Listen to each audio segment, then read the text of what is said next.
តោះឥឡូវមកតលោកផាធូផាតវ័ននៅសតែខ្ញុំប្រាស្រ័យដាក់ស្លេងខ្លួនឯងប៉ិតទៅខ្លាចពេកចឹងខ្ញុំក៏បានដូរដាក់ស្លេងនៅក្នុង TikTok แล้วតផាធូសុកាបានហៅខ្ញុំអីចុះទៅយកគេហើយខ្ញុំផាត់ foundation ឡើងសស្លែកនេះហើយឥឡូវឡើងវីដេអូចុះវីដេអូសុកាហើយយើងឡើងមកវិញ make up ត make up នឹងទៅហើយ make up ហើយ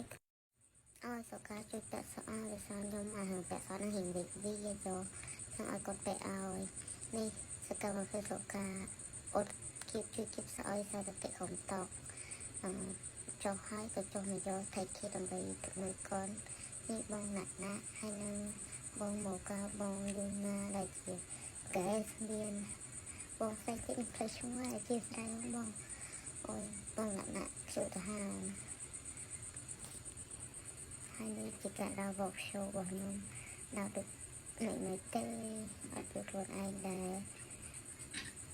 ដាក់បានពាក់កណ្ដាលដល់ពាក់កណ្ដាលទៀតរត់យកមក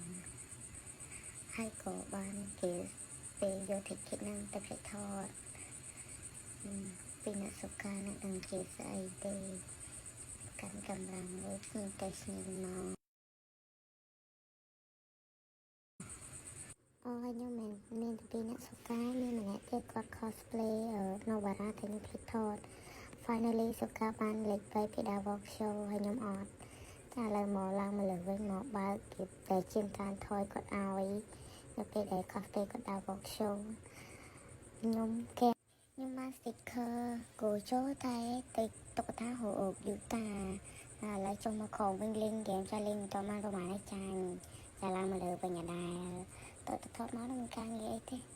ចាដល់វគ្គមើលកូនចាសុកាអង្គុយមួយមេឃខ្ញុំអង្គុយមកដីចាឆ្ងាយឥឡូវមើលកូនចាប់ចាគេចាំគាត់ទេក៏នៅទៅអត់បានទៀតនិយាយថាដឹងនិយាយថាមើលគេឥឡូវដល់វគ្គទៅទេហើយខ្ញុំពាក់វិញខាប់ឲ្យឡើងស្នាមក្បាលនេះពីជាសកម្មភាពរសើឲ្យម្នាក់ទៀតគាត់ឈ្មោះជីគីគាត់មកសំតោឲ្យឡើងទុកចាវាឡងថ្ងៃហ្នឹងអស់ហើយមានប៉ុណ្ណឹងបាយ